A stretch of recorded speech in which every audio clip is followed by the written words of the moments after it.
Welcome to the Seller Roundtable e-commerce coaching and business strategies with Andy Arnott and Amy Wees.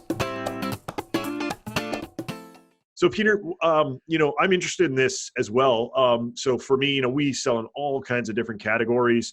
We have all kinds of different products, which I'm sure a lot of other Amazons, I know Amy does too.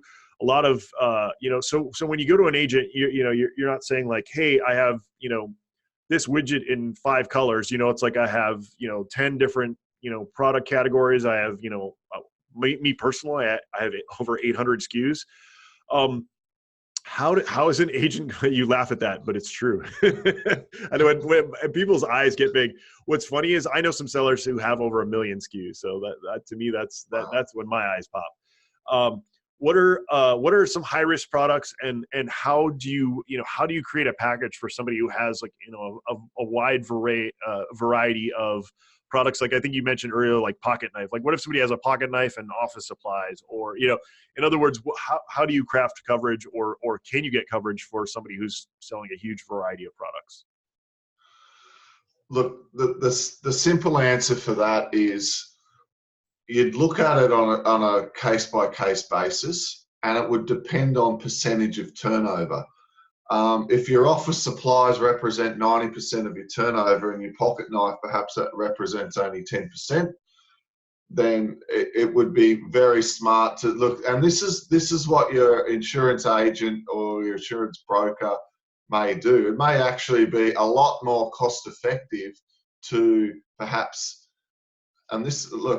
insurance is one of those things which when you get a good broker and you get a good agent, they can be creative. There can be ways where 90% of your turnover might be with one company at a really highly competitive rate, but they don't want to touch the pocket knife.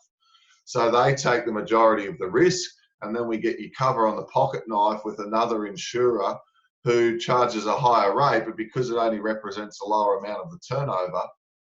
And let's be fair, if you're selling office products at the low risk, that's why they'll take it.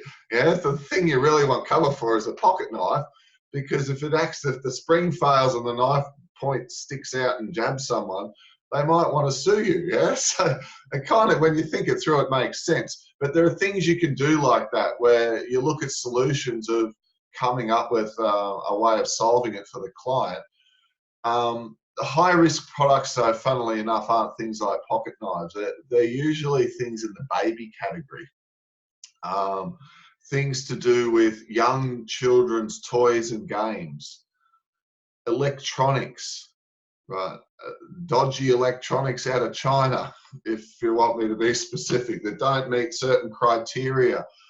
And so that's why we advise people a lot on making sure that they have certification and testing when they're selling a lot of products that go into those categories, because rather the insurer giving them a blanket no, if the person can prove and show certification and testing, which I think is just important anyway to cover yourself, and the correct warning labels and things like this, you can prove to the insurer that you're doing your absolute best to mitigate the risk and you're totally aware of what's actually coming out of that factory. Because let's face it, most of the things that you could buy at Walmart, Kmart, etc., in the lamp section, bedside lamps, bedside alarm clock, etc., they're all made in China. So how can they be made out of those factories and be getting sold out to millions and millions of people? Well, they're checked and they're certified, and it's been stamped that they meet the certain, that's not rubbish wiring, and etc., etc. Insurers, though, for a third-party seller are wary, because they got like this person that, they're an accountant, they've got a day job, they're doing this as a side thing. How do we know that they're checking it properly? So if you can show those sorts of things, you can, in a way, still get insurance for products. Like, when I say baby, that's a massive category. Like, you guys know, it's like, baby, wow, have you seen the numbers in baby? Like, lots of people get excited. So you can get cover for baby things, but you need to be aware that that is one of the areas where immediately they're going to ask for more information. Thanks for tuning in. Join us every Tuesday at 1 p.m. Pacific Standard Time for live Q&A and bonus content after the recording at SellerRoundtable.com. Sponsored by the ultimate software tool for Amazon sales and growth, SellerSEO.com and AmazingAtHome.com.